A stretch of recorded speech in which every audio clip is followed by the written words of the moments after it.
हा मुद्दा म्हणजे महत्त्वाचा म्हणजे या राज्याच्या हिताचा निर्णय घेण्यासाठीचा निवडणूक आहे। यामुळं महत्त्वाचा मुद्दा म्हणजे जे भूमिपत्र असते तेच खऱ्या अर्थाने या स्थानिक मुद्द्याचा अभ्यास करून या जनतेचा विकास करते, म्हणून तो मुद्दा महत्त्वाचा। आपण आता विचारलं राहुल गांधी उभा राहील का? राहुल गांधी खासदारकीचा व्यक्ती आमदारकीला कसा उभा राहील? मुद्दा आहे तुमचा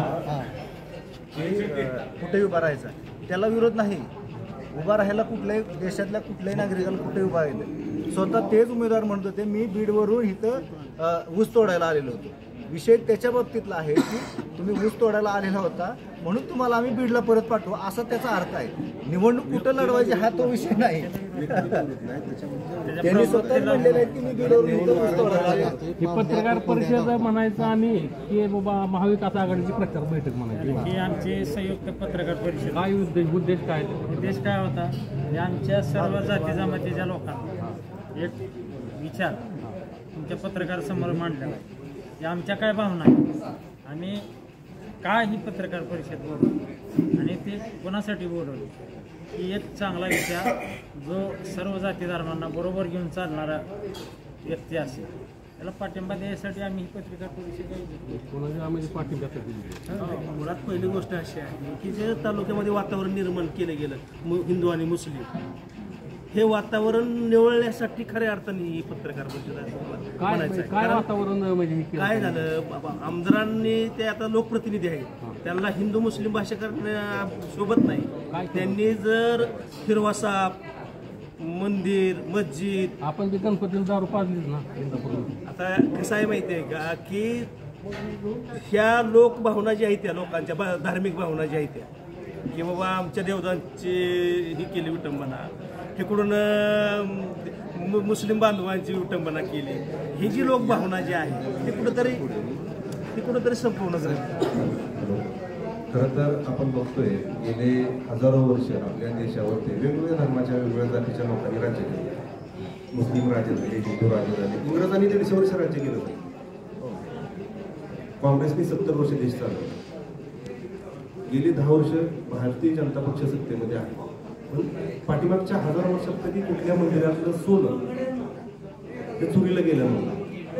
हिंदुत्वाचा विचार घेऊन जो पक्ष सत्तेत आहे त्यांच्या काळात केदारनाथ मंदिरातलं सोनं चोरीला गेलं, हे तर आपल्याला मान्य आहे। मुस्लिम राजांच्या काळात गेलं नाही, इंग्रजांच्या काळात गेलं नाही।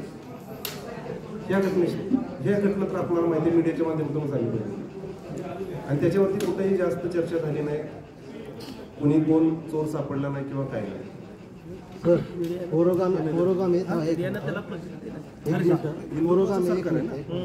सर म्हणते की पुरोगामी विचाराचा पक्षातल्या जो माताचा उमेदवार आहे उत्तमराव गांधी, त्यांच्यावर एक दाखला, एक खोटा दाखला बनवलेला आरोप। खोटा दाखला असल्याचं सिद्ध झालेलं नाही, सिद्ध झालं नाही, पण ते सगळ्याला दिसतंय ना, सगळ्याला दिसतंय आहे ना। कोर्टाने तो दाखला जर वैध ठरवला असेल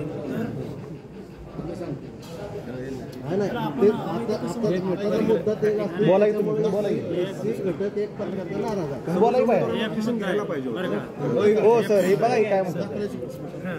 दाखल्याविषयी संविधानातून झालेला आहे, संविधान मान्य झालेली। त्याच्या अगोदर त्यांनी खूप वेळा निवडणूक लढवली।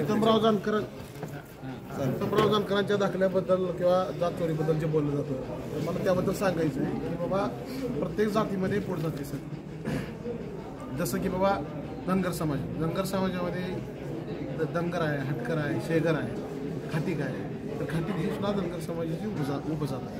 परंतु धनगर समाजाचं काय झालेलं आहे तुम्हाला सांगतो की बाबा महाराष्ट्रामध्ये बघा, इथं धनगर समाज हा NT मध्ये आहे, स्टेटच्या लिस्टमध्ये, केंद्राच्या लिस्टमध्ये OBC आमचे पाहुणे काही जत तालुक्याच्या हद्दीवरती आहेत, गणपत देशमध्ये त्यांची बहीण कर्नाटक ह्याच्यामध्ये दिलेली राज्यामध्ये, ते चिकोडी परिसर त्यांच्या तिथं SC दाखले। बिहारमध्ये जे काय मंडळे आहेत त्यांच्या तिथं ST दाखले। तुमच्या UP मध्ये जे पाल बघेल मंडळे आहेत त्यांना SC दाखले। त्याच्यामुळे कसं आहे की बाबा हां, जर उत्तमराव जानकरांनी धनगर समाजामधून जर समजा हिंदू महार समाज किंवा बौद्ध समाज नवबौद्धाचा दाखला घेतला असता किंवा मातंग समाजाचा दाखला काढला असता तर ती जात चोरी झाली असती लक्षात ठेवा.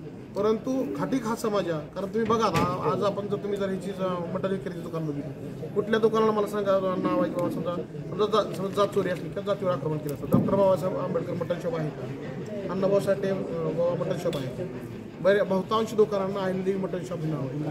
धनगर समाजातही एक कोट जात आहे लक्षात. किंवा जात चोरी केली किंवा दुसऱ्या कुठल्या जातीवाद त्यांना अजिबात. खरं तर सरकारने हा आमचा पहिला गोळ मिटवावा.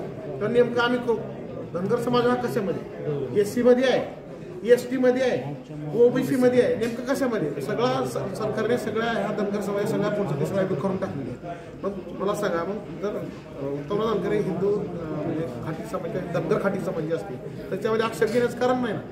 खोटा दाखला खोटा म्हणजे हाताने लिहिलाय का, घरी तयार केलाय का? तुम्ही जे संविधान तयार केलेलं आहे किंवा जे सरकारची प्रशासन व्यवस्था तयार झालेली आहे त्याच्यामध्ये प्रांत असतील, तहसीलदार असतील आणि तलाठी असतील, इथून सगळं यंत्रणा आहे ना. हा का गाव पातळीवर दिलेला दाखला आहे का? तलाट्यानं घेतला आणि हाताने लिहिला नाही करून दिलं.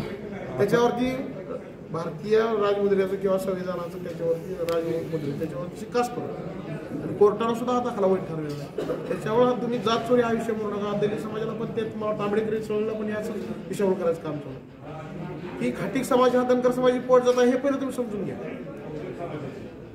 आपण जे म्हणाला होता की आमच्यातलेच काही बांधव अभ्यासाच्या नावाखाली तालुक्यावर दौरा करतात म्हणून दादांनी कुठलाही आदेश न देता, तर ते कोण आहेत, पुन्हा कुठल्या समाजाचे आहेत?